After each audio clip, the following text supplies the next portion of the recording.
You're listening to an Airwave Media Podcast. Ben Franklin's World is a production of Colonial Williamsburg Innovation Studios.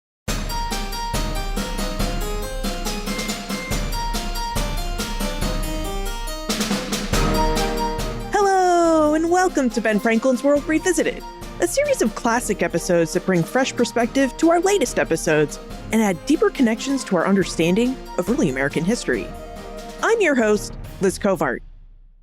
In our last episode, episode 399, we discussed Denmark Vesey's revolt and the way that biblical texts and scripture enabled Vesey to organize what would have been the largest slave revolt in United States history if the revolt had not been thwarted before Vesey could put it into action.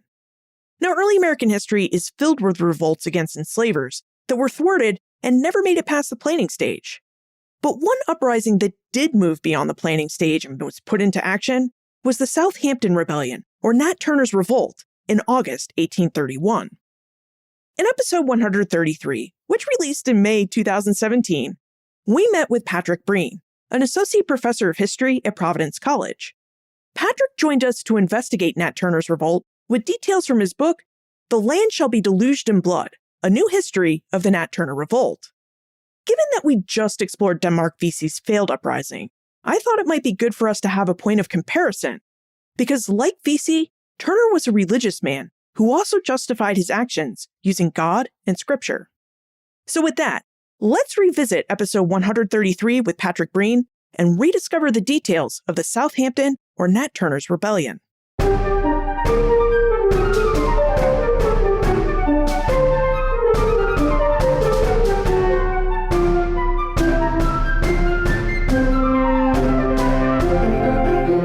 Joining us is an associate professor of history at Providence College. He's a scholar of race and slavery in the early United States and the foremost expert on Nat Turner's Rebellion. And today, he joins us to discuss that rebellion with details from his book, The Land Shall Be Deluged in Blood, A New History of the Nat Turner Revolt. Welcome to Ben Franklin's World, Patrick Breen. Thanks for having me. So Patrick, your book offers us a detailed account of Nat Turner's Rebellion. And I wonder if before we dive into those details, if you would help us get the lay of the land. Would you provide us with a broad overview of Nat Turner's revolt? Sure. Nat Turner started a revolt that happened on the night of August 21st, 22nd, 1831. And a small group of slave rebels launched what would become the most deadly slave revolt in American history. At the peak of the revolt, the rebels numbered about 60, and they killed about 6 whites, including men, women, and children. On the afternoon of August 22nd, 1831, they encountered their first formal resistance in a series of skirmishes that took place on a farm on the way to Jerusalem, the county seat in Southampton County. They were dispersed, and for the next couple of days, the surviving rebels tried to regroup and restart the revolt, but their efforts were unsuccessful. Most of the rebels were killed or captured within a couple days, but Nat Turner himself, the instigator of the revolt and its leader, was not captured for a few months. What do you think makes Nat Turner's revolt significant and different from other slave rebellions and revolts in early American history? Well, there's a couple things. First, it was the most deadly slave revolt, and that's in part because it happened. Most of the revolts that we know about aren't really revolts. They're conspiracies or plots. It also is the most famous revolt in American history. There's movies made about it. There's novels. There's plays. This is one that people feel that they know a lot about. And so this is something that's very familiar. We also have great sources on the revolt. Thomas R. Gray, a white lawyer in Southampton County, Virginia, took Nat Turner's confessions down. And so this is readily accessible, something that's taught in schools. And this is one of the things that's most important to me as a historian. This revolt produced an incredible amount of very useful evidence, and it provides an opportunity to examine how power works in a slave society at a moment of incredible stress. So what do these incredible sources tell us about Nat Turner? I mean, who was he, and why do we know the Nat Turner Revolt as the Nat Turner Revolt? Well, Thomas Wentworth Higginson, the abolitionist and one of the first people to write about Nat Turner, says the biographies of slaves can't be individualized. There isn't enough we know about each individual. But that's not really right. With Nat Turner, we know a lot of things about him. One of the things we have is his confessions, where he tells his story about what happens in the slave revolt. We also have other sources, things that he doesn't talk about. We have evidence of his wife and children. We know what he looks like. The descriptions that the governor puts out of his appearance when they were trying to capture him after the revolt. So we know a lot of material about Nat Turner, much more than we know about a typical slave. Nat Turner was a religious man. He saw himself as someone who clearly worked in a religious vein his entire life. His Confessions does not tell a conversion story. He's not St. Augustine. He's someone who's always interested in religion. To a mind like mine, he says, restless, inquisitive, and observant of everything that was passing, it's easy to suppose that religion was the subject to which it would be directed. He's always, always interested in religion. And that's the key thing about his life. He sees himself as someone who's doing what God is commanding him to do. When we think about early American history and slavery, we know that many slaveholders were reluctant to allow their slaves to study the Bible. I wonder if you could tell us how Turner became a religious man, given this big obstacle. He was always seen as religious. Both his family was religious and his master's family was religious. So he was introduced to religion in his community as he was growing up. He was not living in a time where the church was being divided and the blacks were being kept out of the church. At this time in Southampton County, and this is one of the debates that they're going to have after the revolt, if this is wise, but in Southampton County, they're trying to incorporate blacks into the Christian church, thinking that Christian slaves will be good slaves. Little do they realize, of course, that Christian slaves may be very dangerous slaves too. You noted that Turner was a really devout man. And in your book, I found it curious that at one point, Turner gained his freedom from slavery, and then he voluntarily returned to it. Were Turner's religious beliefs the reason why he returned to slavery after gaining his freedom?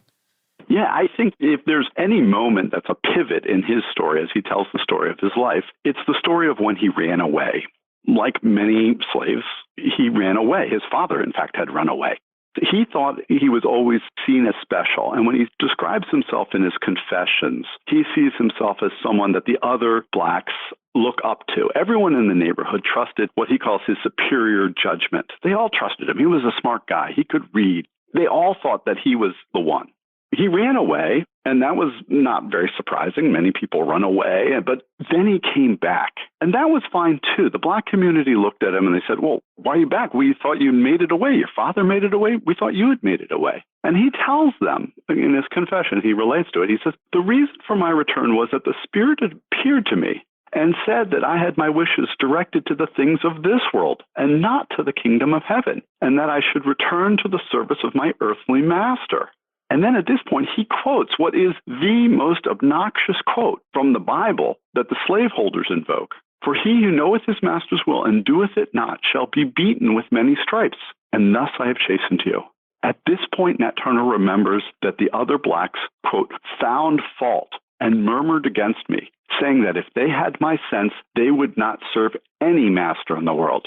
So at this point, Nat Turner, who always thinks that he's going to be the leader of the black community, now becomes, I don't think a pariah is the right word, but someone on the outside, someone who's an oddball, someone whose authority others in the community don't accept. That's really interesting that Turner was a man on the outs, an oddball, as you say, because he does end up leading this revolt against slavery, which means he had to gain and gather followers to execute it. So would you tell us how Turner came up with the idea to lead a revolt against slavery and how he went about recruiting his army? Yeah, no, it's interesting. I mean, when you think of him as a religious figure, the first person he recruits is a white person named Ethelred Brantley. Brantley and Turner go get baptized together. So his religion is completely not seen as a war on slavery or something like that. It isn't until later that the Spirit appears to him and says it's going to be time to start the revolt. He says Christ had laid down the yoke he had borne for the sins of men. And he said, I'm going to take it on. The time was fast approaching when the first should be last and the last should be first. And at that point, Nat Turner gets the idea there's going to be a war. Yet even at that point, he doesn't tell anyone about it. It isn't until the year of the revolt, and this is a couple years before the revolt, it isn't until earlier in that year, in February, when there's an eclipse of the sun, does he finally sit down and say, the seal is loosened from my lips. And he went and told the four people in whom he had the greatest trust, his best friends, his most loyal supporters, 4 other slaves. He told them about his plan, and they all agreed to join. How do you stage a rebellion with just 5 people? This is actually one of the things that I think is one of the more clever things that Turner realized. There's two ways you have a slave revolt. Either you tell everyone about the slave revolt, and that's a great way to get a big slave revolt going. But the problem is you only need one person to betray the slave revolt. And this is why most of those slave plot and conspiracies I mentioned earlier didn't happen. These big plots are eventually discovered by whites who are told about them by blacks in the community. Nat Turner always thought that this was a danger. If he told everyone about the plan, it wouldn't happen. And according to a newspaper article that's written shortly after the revolt, it explains his reasons for not telling was that the Negroes had frequently attempted similar things, confided their purpose to several, and it always leaked out. So Turner decided, we're not going to do that. We're not going to have a big revolt. We're going to have a small conspiracy. Now, of course, this is a huge advantage in keeping the revolt a secret. Others aren't going to find out about the revolt, but it's a huge problem in terms of the actual logistics of the revolt. How are you going to make the revolt happen? And this is one of the things that the rebels struggled with. As they made their decision not to share it widely, then the question comes, how are we going to get men and material quickly to support our revolution? We know that Turner wanted to start a revolt because he's driven by religion. What drove the other four men and the others who would come later to join Turner's plan? It's interesting. The whites at the time emphasized the religiosity of his followers. In many ways, they sort of want to downplay their autonomy and their decisions. They're just people who are following Nat Turner blindly.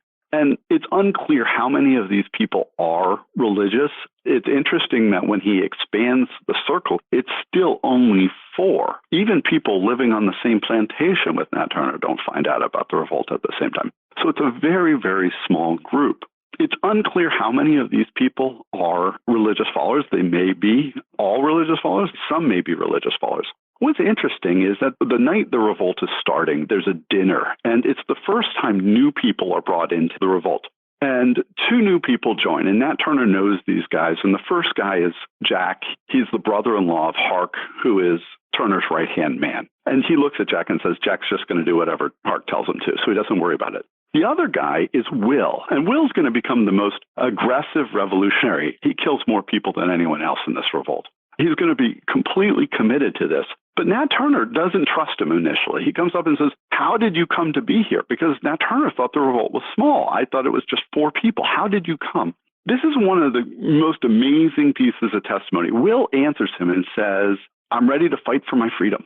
He doesn't say anything about how I'm going to follow Nat Turner or do what Nat Turner says. He says, I'm going to fight for my freedom. At which point Nat Turner basically asks him, are you ready to die? Will says, I am. Nat Turner says, that's good enough.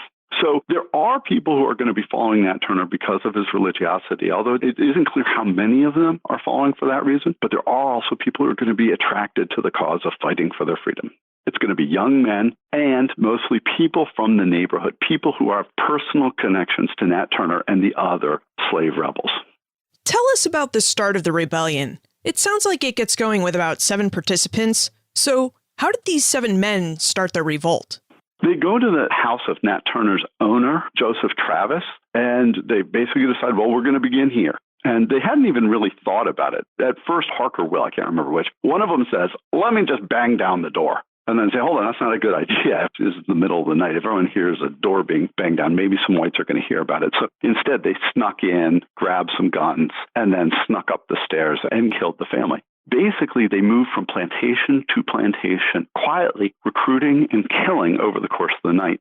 By the morning, they had gone to several plantations. They had grown to about 12 people, and they decided to start going on horseback, going faster, recruiting. They were no longer trying to be silent. They were free to fire their guns, and they were trying to sweep through Southampton County, trying to recruit faster than the whites would be able to organize against them. This is really surprising that the revolt just kind of starts and takes place organically, because when you think of a revolt that you need to conduct as secretly as possible with only a few people, you would think that it would need to be well planned out. But it sounds like the approach to Turner's revolt was, well, we're going to start the revolt tonight and we just need to figure it out as we go. There is that element to it. And I think they actually make some mistakes the first night. I think they lose some of their surprise. And I think part of it is because Nat Turner wants to reinforce his position of authority within the revolt. One of the things they do is the night of the revolt, he spends some time marching the soldiers. Now, I mean, what is he doing? It doesn't really make sense.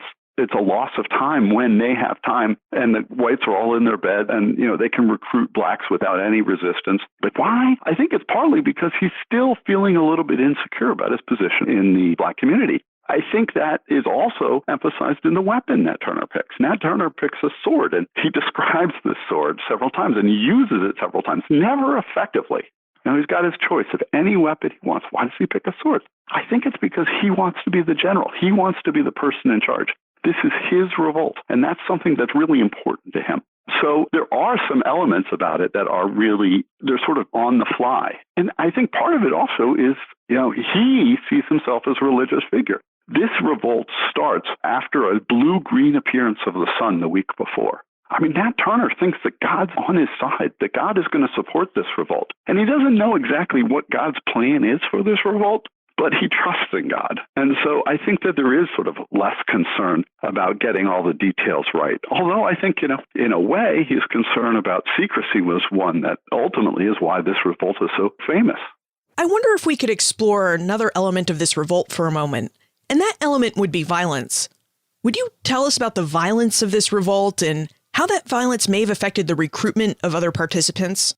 This is one of the things. Whites weren't particularly concerned about the strategy of the revolt. They didn't really try to figure it out. They thought that ultimately Nat Turner was crazy, and so what they were doing didn't make sense.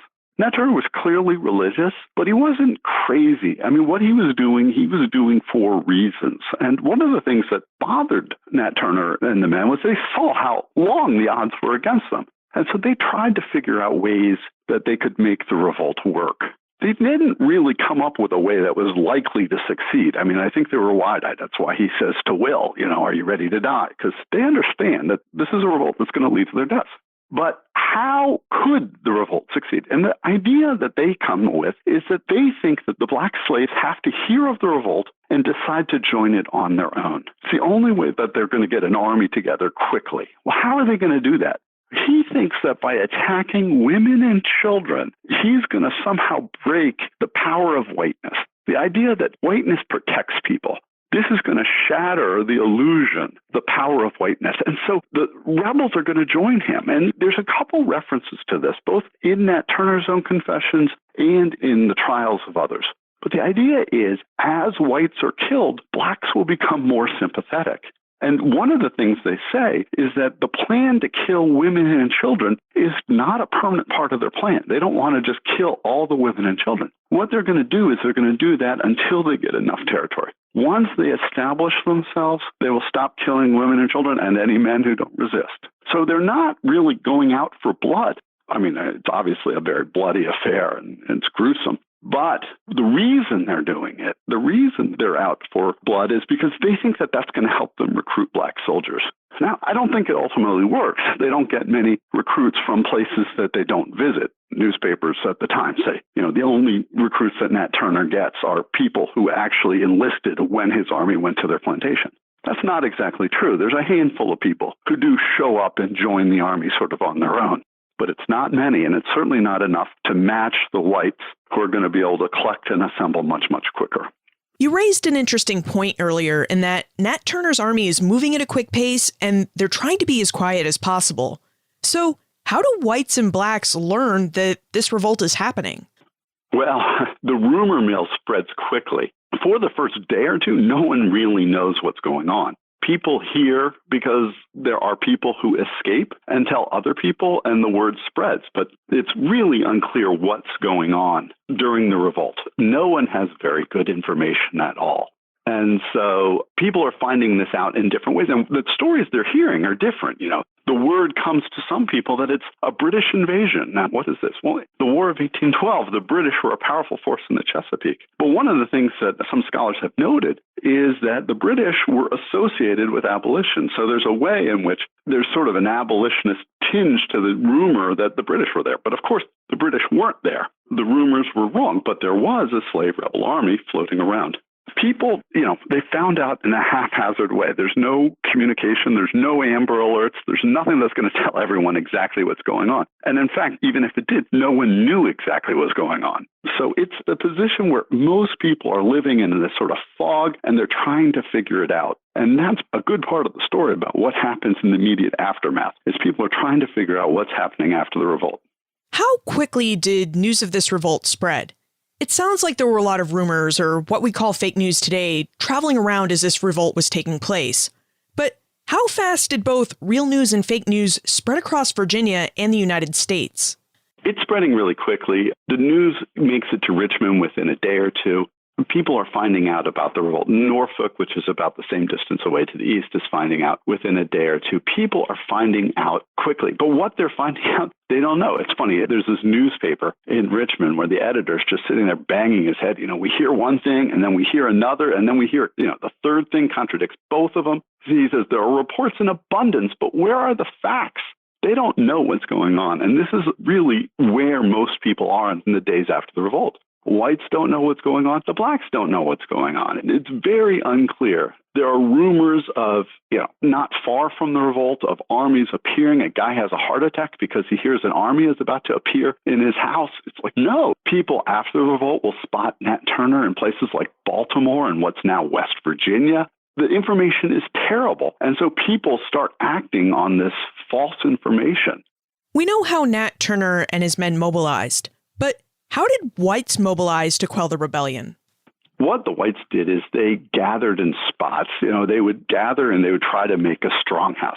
Now, after the revolt, many whites would emphasize the fact that the men were all brave and heroic. But of course, there are reports of men who were just completely shattered by this and terrified and couldn't hardly move. But nonetheless, when they gathered together, then the families would be put together under a guard. And in many cases, whites would get together and these small units would come together to start chasing down the rebel army. There's these sort of ad hoc groups. They're not even really militia because they're not formally organized. They're just men who've got guns and they're chasing down the rebels, trying to put down the rebel army. They would end up catching up to Nat Turner at James Parker's house. James Parker's house along the way to Jerusalem, not far, a couple miles outside of Jerusalem, which is the county seat in Southampton, the destination for the rebel army. And Nat Turner was there at the gate while some of his men went down to recruit on the plantation. So he's sitting there with some of the guys who were sort of under guard. There were some rebels who didn't really want to be there, and they were out at the gate with Nat Turner, while the others went down to recruit some more slaves from James Parker's place. While he's there, he gets frustrated at how long it's taking to recruit because they're not just recruiting, they're doing other stuff. So he goes down to get them. While he goes down, one of these groups of whites come in and they scatter the group that was left at the gate, and then they come down the hill to attack the group that's at the farm. When they get to the farm, Nat Turner and his men see him. One of the whites shoots prematurely. They all look up. There's the whites, and it's not a very large group of whites, much smaller than the number of slaves. And so the slaves turn and they start chasing them, and they drive them from the field. But little did they know that there was another group of whites who had happened on the gate and was waiting and basically set up an ambush. When Nat Turner's men were chasing the whites back up the drive, they were ambushed by a second group of whites. And it's from this point on that the rebellion has finally met some organized resistance and is going to be dismantled. Nat Turner's going to take the next day. He's going to be trying to get his troops together. But again, they're going to go in and they're going to attack one of these stronghouses. They think that there's this house, this plantation that's empty, but they're wrong. The master at it's a guy named Samuel Blunt, and he's bedridden, so he has to sort of stay. And so there's 5 guys who are staying with him to defend the house. When Nat Turner's men show up marching down the driveway at Samuel Blunt's, they are attacked. And from that point on, Nat Turner is going to be separated from the others, and the rebels will never be able to organize again, and the revolt will be ended. This sounds like it was a scary, chaotic, and uncoordinated event to all who participated in it, whether they participated in Nat Turner's army or in one of the white groups trying to stop it. But what about the third group who participated, the civilians of Southampton County? What was it like for both white and black civilians in Southampton to experience this revolt? I think most people in Southampton County were terrified. And I think that's both white and black. I mean, obviously, the whites are hearing these rumors of giant slave armies and killing everyone, and it's horrifying. And they were killing many people. So there really is a grounds for that. Blacks, on the other hand, are hearing the same stories, and many of them, I think, are going to be equally horrified. There's a story about what happens after the revolt. There's a slave who's sent by his master to communicate, because the whites are in these strong houses, but they don't want to walk between them because they're always afraid that the rebels will find them and kill them. So what they do is they send a slave to send their messages, and they send this guy named Burwell, and he's going to deliver the messages, at which point there's this other guy named Artist who sits there and says, "What are you doing? You're working for the enemy. This is a slave revolt. You're a slave. What are you doing delivering messages for your master?" And so they get in a fight, and Artist finally gets up. He starts chasing Burwell. It goes from one plantation to the next, and he gets a gun, and he starts threatening them, and they're shouting, and they're fighting. And at this other plantation, there's the slaves on the plantation tell them both to stop it, because they say if there's a big commotion here, it's going to bring the whites. And what are the whites going to do? Well, they don't know, but they're afraid that the whites are going to kill them. You noted earlier that the rebellion lasted just 2 days. So how did the rebellion unravel, and how did Nat Turner get away? It unravels because they aren't able to recruit fast enough, get enough arms to be able to stand up to the whites, who are not only gathering whites from the area, those who are brave enough to leave their strong houses and go elsewhere, but they immediately get support from neighboring counties. The militia in other counties is going to organize and say, hey, there's a slave revolt going on next door. We're going to come. There's going to be people and militias coming from North Carolina, which is a bordering state. And then eventually there's going to be troops and sailors coming in from Norfolk, although they're not going to play a big role in it because the revolt will be suppressed really before the troops get down. So there's going to be a lot of people coming from a lot of places. And within a day or two of the revolt, you're going to hear these stories about how the whites hear that there's some rebels on the loose, and so there's 5 rebels up north by Druryville, and they send, 125 people. They send a huge contingent out. They have enormous resources within 2 days. The first day, the second day, they're completely surprised. They're not ready. By the second, third, and fourth day, the whites have overwhelming military power in Southampton County. And so there's really no way that the revolt's going to be able to be sustained. I mean, the revolt, it reaches a peak of maybe 80 soldiers, and not all of them are particularly enthusiastic about the revolt, especially when they realize that they're going to be so overwhelmed by white forces. So what did the aftermath of the revolt look like? How many people died in the revolt, and how many participants did the armed white units capture? So the rebels kill about 6 whites, and it's hard to say exactly because different sources have different tallies, but it's just under 6 whites, and they do a pretty good job counting them. The harder question to answer is what happens in the black community. I mean, there's large vigilante armed groups traveling around. What's going to happen? And historians have tended to move the estimates on the number of people killed up into the hundreds, sometimes even around 200 people, which is Herbert Aptheker's last estimate. One of the things I find in my book is that the number's actually much, much smaller. The number of blacks killed without trials after the revolt is probably in the 30s. And this, I don't have an exact number, but you can come at it in various different ways, and you come up with the same numbers. I mean, roughly half of the rebels survived to the trials. So it's not the kind of thing where all the rebels are being killed, although clearly, 36 or so are. There's other sources that talk about what happens in the black community, including property records. Census records aren't really helpful because they come only every 10 years, so they don't show how many died in 1 year. But tax records cover slave property, and the number of slaves who disappear from Southampton is not that large. And once you count all the people who leave in the aftermath of the revolt for various reasons, including going to Liberia, it seems like the number is probably in somewhere between 30 and 40. Which is, in fact, what all the primary sources said. They don't tend to count the number of blacks who are killed in the aftermath exactly, but the numbers they come up with tend to be in the 30s or 40s. And that's really uncommon to have a number that's different from that from someone who's set foot in Southampton County. Did anyone in Virginia question the institution of slavery either during or after this rebellion? Like, had this thought of, hey, if we ended the institution of slavery, then we wouldn't have to worry about slave revolts like this one? Yeah, there's always going to be people questioning slavery, most notably the slaves. But this is the kind of thing that there's not going to be a lot of evidence of how blacks honestly talk about the revolt after the revolt, because the resources are put together by whites. And, there are going to be investigations into the Black community, most notably held by churches, saying, does this have the support of the Black community? And of course, the answer that they're going to be told is that no, it didn't. There's just some of the whites are going to believe it and some of the whites aren't. So there's always going to be questioning of slavery, especially among Blacks. But there's not going to be a lot of sources on that.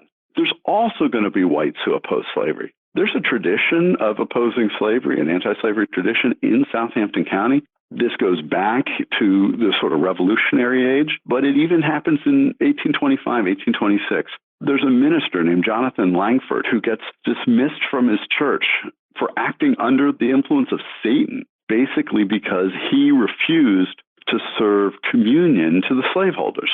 This is 5-6 years before the revolt. So this is something that there are whites who are clearly thinking that slavery may not be a great system. There's not a lot from them after the revolt. If Jonathan Langford thinks this proves he was right, he doesn't write it anywhere, at least not anywhere that anyone I know has found. But there's a third group that does start talking about slavery in a new way, and it's the whites who feel unsafe. There's a group of whites who are coming out and saying, slavery is a dangerous system. It's not just dangerous for the slaves. They weren't very sympathetic to the slaves in the aftermath of the revolt, but it's dangerous for the whites. It's dangerous for women. It's dangerous for children.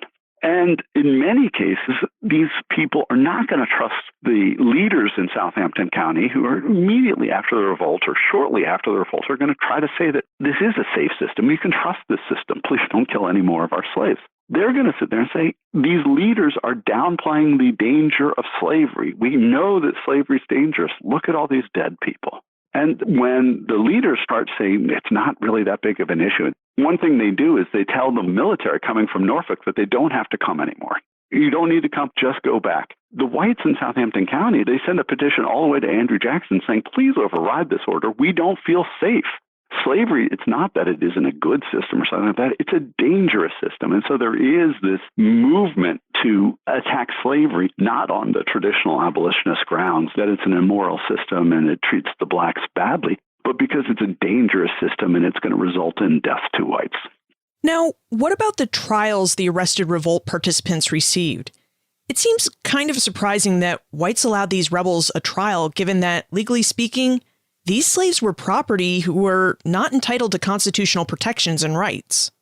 Slaves do have rights, and one of the things they have a right to is a right to a trial. Now, that trial is not anything that we'd consider fair. I mean, it's obviously, the people who are going to be judging you are going to be completely unsympathetic to you. It's not a fair trial, but you do have a right to a trial. And a slave is accused and tried for slave revolt in Virginia. They get tried by a court of oyer and terminaire. This is a weird court system from England that was sort of obsolete in most cases. It wasn't a very common system. It was used for the Salem witch trials, but it certainly wasn't a normal part of the legal system. But the point of the court of oyer and terminaire, which means, literally hear and determine, was that the judges got to make the decisions. There was no jury trial. And so slaves would get a trial, but they would only be tried by slaveholding masters. They wouldn't be tried by the people. The non-slaveholders, maybe the people who are saying, this is a dangerous system. This is a really bad system, and we're really unhappy with how the Blacks are responding. We want to lash out against it. There's a trial system that's going to be created by the slave masters. Now, it's interesting. There's very, very few sources that come to us except for through white intermediaries. Almost every source that comes to us comes through a white intermediary. Nat Turner gives his confessions, but a white man is writing them down. There is a couple sources that come from Black ways, and one of the sources that comes entirely from Black sources are some WPA interviews that are done in the 1930s. Is an interview with a guy named Alan Crawford, who was born a few years after the revolt in Southampton County. And it's funny because when he talks about what happened, he says that they gave the slaves, quote, a fair trial. It's like, why is he saying that? This is obviously not a fair trial. Certainly, I wouldn't want to be tried in this system. But where did he get the sense the trials were fair? And this is where I make one of the arguments I make in the book, is that the courts wanted to stop the whites from killing slaves. After the revolt, any white who felt scared, for whatever reason, could kill Blacks, and there's no danger of ramifications. Now, actually, they could be tried for murder if you killed a slave, but there's no way anyone's going to be convicted of murdering a slave in the days and weeks after a slave revolt. The slave masters started to realize that this was a really dangerous system, that their property was at risk. And so one of the things I argue that they do is that they use these trials to protect their slaves, not to protect slaves who were involved in the revolts and they didn't want to let them off. That wasn't it. They wanted to protect the slaves from the attacks of whites who were felt free to kill them outside of the legal system. Now, part of this was just plain self-interest. If a slave was convicted and executed by the state, the slave master would get compensation. So the slaveholders were essentially getting compensated for those who were convicted. And if your slave was just killed by vigilantes, there was no compensation. And part of it was that they were just trying to protect their interests. But in so doing, one of the things they were doing was saying that the slave revolt isn't something that everyone needs to go crazy about. We don't need to go through and kill all the blacks after this revolt, because that was the danger. That was the fear the slaveholders had. And there's really nothing that they could do to stop the whites if vigilantes decided to go through and start practicing some sort of genocide. Earlier, you noted that after Nat Turner's revolt, many were trying to make sense out of what had happened. So what do these trials reveal about how slaveholders were making sense out of the revolt? Because you also mentioned that this trial produced some of the most detailed accounts of the revolt that we have. So I have to imagine that at least some of these sources that came out of the trials were created because people were just trying to make sense of what had happened. I think the whites are trying to use this not to process the revolt, because, the trials are completely controlled by the slaveholders, right? You have to be a slaveholder to be involved. And I've gone through, and one of the things I show is how wealthy these guys were. These are not just slaveholders. These are wealthy slaveholders. So the leaders in society are the big slaveholders, and they've decided well before the trials start, within that 2-3 day window, they decide that the revolt is not that dangerous. So this is the same group that's going to send the military back. This is a group that is going to convince the Virginia militia general, who is in Virginia, to basically issue martial law, saying that if you kill slaves anymore, we will try you, not in the civilian court where you're going to get a jury and the jury will acquit you, but we will try you in a military court. They really decide that the danger after the revolt is the danger that whites are going to kill their property. And so they're going to use the trials not so much to process what's going on. I think that, when you look at the newspaper reports and the accounts that are written in the weeks after the revolt, they've already decided what's going on. What they're going to do is they're going to try to display that to the people who aren't convinced. The slave revolt was not big. It was not dangerous. This is just an anomaly. We don't have to worry about it too much. And so what are they going to do? They're going to be discharging people without trials. There's witnesses who appear in the trials who clearly traveled with the slave rebels. They'll testify, I was on this plantation and I saw this guy do something. He'll testify in another trial, I was on this plantation, I saw this guy do something. And that guy's never going to be tried. Now, why is this? Why are they sort of taking a minimalist response to this? One reason I think that they're trying to do this is that they're trying to make it sound like the revolt is small. They end up convicting and executing 19 slaves after the revolt, which is obviously a significant number, but not even every slave who is involved with the revolt is going to be convicted. There's people who are doing things that certainly strike me as sort of surprising who then get off. Now, unfortunately, the records don't give us as good of information about the people who are let off. But we do know that not everyone accepted people who are let off. There's a report of a guy who gets let off, and then he leaves the courthouse, and this is in a neighboring county, but the whites end up shooting him. So there's not always the acceptance, but I think what the slaveholders are trying to do is they're trying to present the revolt as a very small thing that's not very dangerous. By September, they are clearly trying to protect their property. And the trials give them the opportunity to create sort of the official account that is going to make it seem like it's not that big a deal. It was only involving a few people. There are people who were forced to go along who didn't really support it. They're going to accept stuff like that. They're going to let people off. They're too young. They didn't know what they were doing. They're going to be de-emphasizing the way that this revolt has broader support. They're going to be trying to minimize the appearance of support for this revolt in the Black community. Let's bring this story back to Nat Turner, because he escapes and evades capture for 41 days. So, Patrick, where did Nat Turner hide out, and what eventually led to his capture? It's sort of unclear how he hid for 41 days. I suspect that he was aided by sympathizers in the Black community, but there's not enough evidence to really make me strongly confident in that. In fact, when he escaped from slavery earlier, that time before, he hid in the neighborhood, but the Blacks thought that he had escaped from Virginia. So it's possible that he just escaped and was living nearby without anyone knowing. I mean, he did live nearby. It's just a question of whether the Black community knew it or not.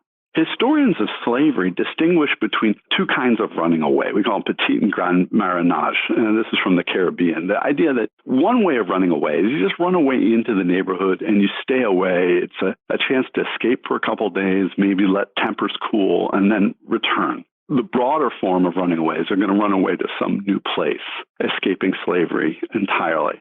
And my sense is that escaping from slavery is something that's overemphasized in our collective imaginations, but petit marronage, that just slipping off into the neighborhood, happened more than we imagine. And I think there's a story that comes out from the revolt that makes this clear. One of the guys who's convicted of being involved in the revolt is a guy named Bosun. Bosun is convicted of being involved in the revolt, and he's sentenced to die. There's a group of people who are sentenced to die with Bosun, and they're in jail waiting their executions. They're like, well, this is not good. So they break out of jail, and they stage a jailbreak. The amazing thing is, I mean, one of the guys ends up getting killed, but Bosun actually escapes. And so he's running away. And it's funny, when I found the story of Bosun in the archives, it's like dated 1835. I'm like, what? This is crazy. You got it misstated. That's obviously 1832. It can't possibly be 1835. But as it turns out, Bosun lived in the neighborhood of the revolt, a convicted conspirator with a death sentence over his head for 3.5 years. He's just living in the neighborhood. And not only that, he's trying to get this death sentence lifted. He goes up to the powerful white guys who are walking along, and he goes, I'm Bosun and I'm convicted. Can you arrange it so that I have this death sentence lifted? And if so, I'll turn myself in. I don't mind being shipped back to slavery. I don't particularly like not being able to communicate, being sort of stuck on the outside in petit marronage. And of course, none of the whites have the power to sort of grant him that. They can't do this. So there's nothing made of it. So he comes up with a second plan, which is, I'm going to find a white guy who's a sympathizer with me, and he's going to take me to Norfolk and sell me to Louisiana as his slave. I'm going to take a false identity and go to Norfolk, and I'll be sold. And then once I get to Louisiana, no one's ever going to know who I am, and I'm not going to be under sentence of death. They actually do this. It's an astounding plan. They go to Norfolk, and the initial sale that they had planned falls through. As a result, he's there waiting in the slave mart when someone recognizes him. You're Bosun, the guy who was the escaped slave, and he was recaptured. And there's these petitions that are sent on Bosun's behalf to the governor saying, Bosun is not involved in this. He was wrongly convicted. He's an innocent guy. But there he is. He's living for 3.5 years out on his own with the white community knowing they're under sentence of death as a slave rebel. So this is the kind of thing that I think it's not so implausible that Nat Turner was doing the same thing.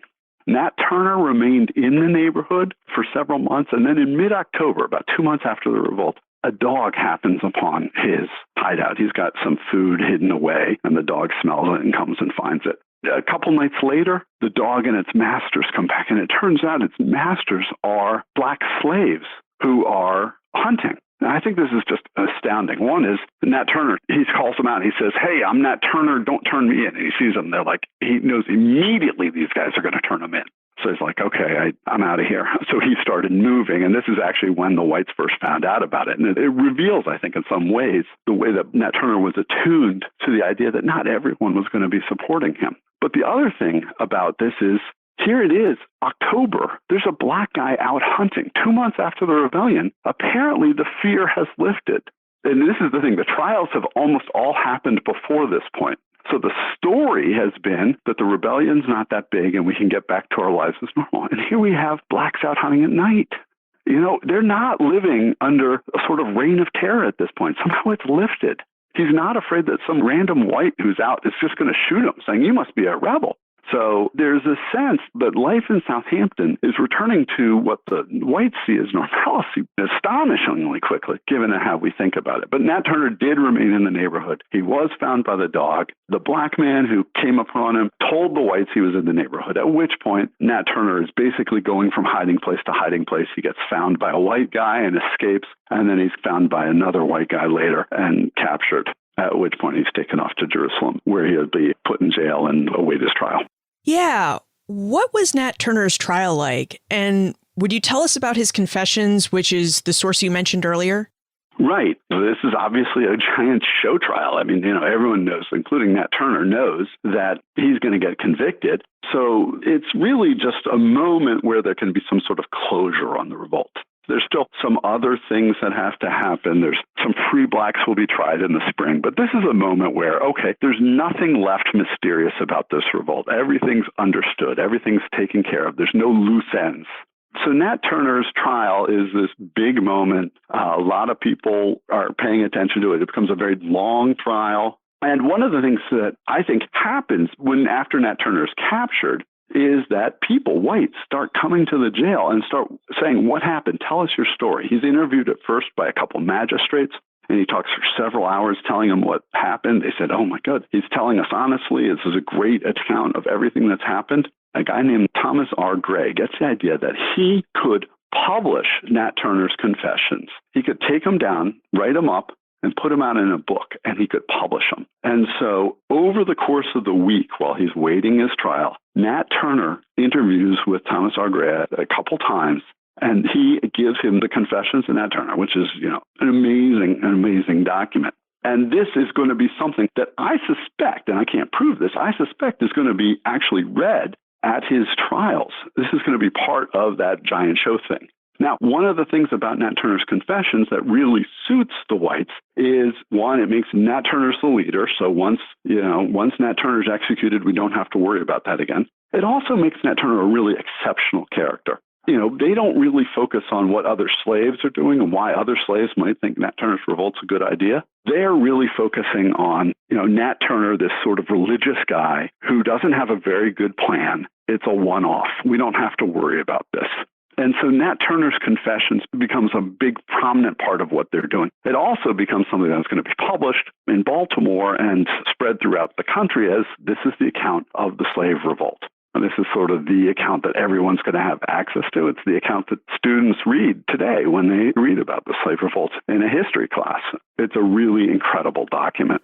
How accurate do you think Turner's confessions are, given that they're the confessions of an enslaved and condemned black man being written down by a white man who likely has no interest in making sure that Turner comes across well? He doesn't like them. No, there's no doubt about that.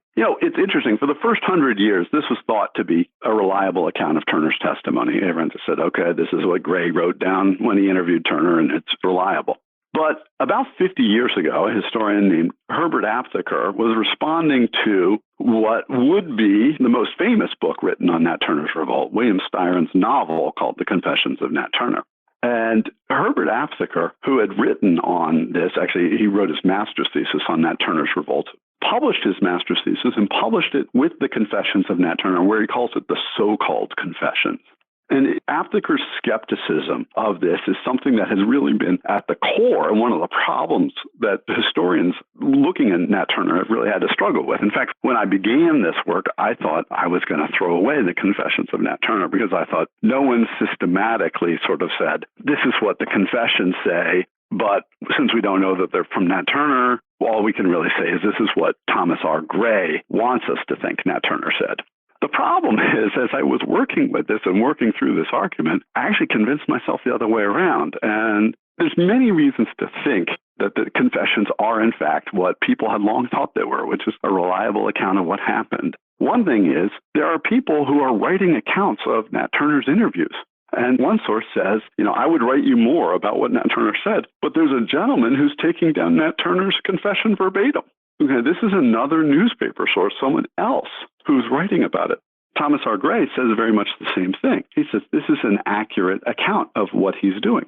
Now, there's also internal evidence, and this is what ultimately convinced me, that there's really very strong differences between Turner's voice in the Confessions and Gray's voice. It's one of the problems why no one's used it systematically. Because most historians who've worked this has always said, well, I can hear Turner's voice some places. There's some things he says that just sound like him and not a white lawyer. But there's very, very strong differences between Turner and Gray. The other thing is that this is produced really, really quickly. And it's amazing how coherent Turner's view is if this is an artistic interpretation of what Turner's view should be. This is something that's written really, really quickly. I think that it's written by the time of the trial, so within that week, it's actually written down. One of the reasons I think that is because the way it's produced, there are interjections from Gray.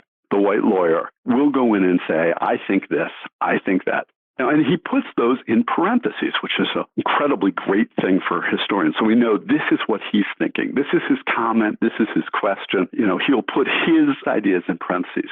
But there's a footnote, and it's, why is there a footnote in this? And one of the things I realized is that he had filled up the paper while he was writing it. And then when he came back to cross-examine him, something he does later in the week, and asks him about all the details, he decides to add a footnote, which implies that this thing is written pretty much right away.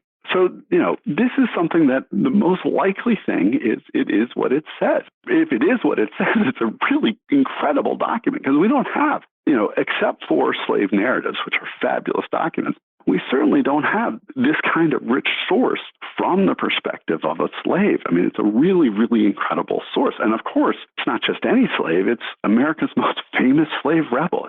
It's a really remarkable document, and one that, I read an appendix to my book really trying to argue that this is a really valuable thing that historians have really shied away from, I think, more than we need to. Is it because of the sources that were left behind that makes Nat Turner's Rebellion an event that's worth knowing about today? I think the sources are a really important part of it. I think that it gives us a glimpse into the world of slavery, and there's a way in which the world of slavery is far more complex and surprising than what we'd expect. And I think that one of the things that this does is it allows us to appreciate the richness of our own history. There's a way in which I think we can make slavery into sort of a cartoon, which doesn't seem as immediately applicable to our world, I think, in many cases. And I think that when we look at slavery as this really rich and dangerous and awful and crazy institution, all of a sudden there's resonances between this and our world in ways that are completely surprising. I think that there's a way in which we can understand our issues with race relations in a different light, given the backdrop of Nat Turner's Revolt. Let's jump into the time warp.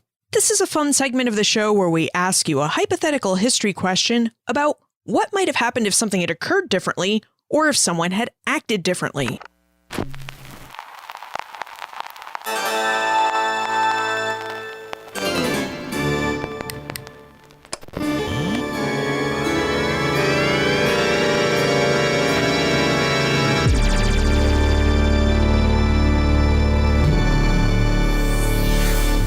In your opinion, what might have happened if Turner had found a way to evade capture? Would Turner's fugitive status have affected how whites viewed the revolt and slavery? And if so, how? It's interesting because, of course, Nat Turner did escape for so long. It was one of those things for 2 months he's sitting there on the loose. And I think there's a way in which Southampton itself did grow satisfied that they knew what was going on in the revolt and didn't need Nat Turner as much as maybe the rest of the state did. Nat Turner becomes the symbol of the revolt to the rest of the nation. And so, the idea that they don't have Nat Turner is one of the things that's going to be making people in Richmond very, very worried. And then after the revolt, there's a movement to end slavery in Virginia. And it's not one guy. Thomas Jefferson's nephew, I think, introduces a resolution to enact gradual emancipation in Virginia, and it gets about 40% of the vote in the legislature. This is not an unreasonable thing. Nat Turner's escape is one of those things that really unsettles people in the South and in the North. It's a remarkable thing, however, that in Southampton itself, it doesn't seem like they're as unsettled by it. So, Patrick, what comes next? What are you working on now that you've finished investigating Nat Turner's Rebellion? One of the projects I'm working on right now is I'm looking at a very famous book, Democracy in America, and Alexis de Tocqueville. He's a French nobleman who comes to America and writes perhaps the most famous book on American democracy. At the end of his first volume, he writes a 100-page chapter about race and slavery and democracy. And so right now I'm working on a project where I'm really examining Alexis de Tocqueville and his relation to American race and slavery. If we have questions about Nat Turner and his rebellion, how can we contact you? Well, I'm at Providence College, so the easiest place to look me up is the Providence College History Department's website. I'm easily accessible with my phone, my email, it's all there. So I'm always happy to hear from anyone who's read the book or wants to know more about Nat Turner. Patrick Breen, thank you so much for taking us through the life of Nat Turner and the slave revolt that bears his name. Liz, it's so great to talk to you. Thank you so much for having me. Nat Turner's revolt proved to be the bloodiest slave rebellion in American history, mostly because it happened. Unlike his predecessors, Nat Turner kept his plan to revolt to himself. And then, only as the time to execute his plan neared, did he share his plan with his 4 closest friends. Friends who vowed to join him. Turner's secrecy is what allowed his rebellion to take place. But how do you stage a rebellion with only a handful of people? The answer to this question is also the answer to why Nat Turner's revolt was the bloodiest slave rebellion in North American history. To recruit an army, Turner and his compatriots turned to violence. The rebels perpetrated their revolt by sneaking from plantation to plantation and then killing all the whites they found, including women and children. By killing every white person in sight, Turner and his fellow rebels hoped to dispel the myth among black people that white people held some kind of special power simply because they were white. By showing that no white person was immune from the violence of the revolt, the rebels hoped to create a sense of freedom within their fellow slaves that would invite them to join their cause. Now, as Patrick revealed, Turner's rebellion lasted for 2 days, and given that this was the most successful slave revolt to date, the people of Southampton County conducted trials for the rebellion's participants. And it's fortunate for us that they did, because these trials created a rich documentary record of the revolt that includes testimony from several slaves, including Nat Turner. Now, all of these sources come to us through white hands and white voices, so we need to question their accuracy.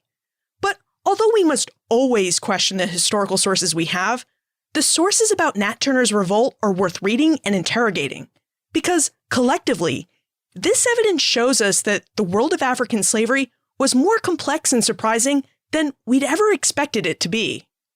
You can find more information about Patrick, his book, The Land Shall Be Deluged in Blood, plus notes for everything we talked about today on the show notes page, benfranklinsworld.com/133.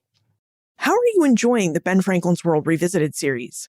Is there something more that you'd like me to do with these older episodes that would make them even more enjoyable and useful for you? Please let me know. Liz@benfranklinsworld.com. This podcast is part of the Airwave Media Podcast Network. To discover and listen to their other podcasts, visit airwavemedia.com. Ben Franklin's World is a production of Colonial Williamsburg Innovation Studios.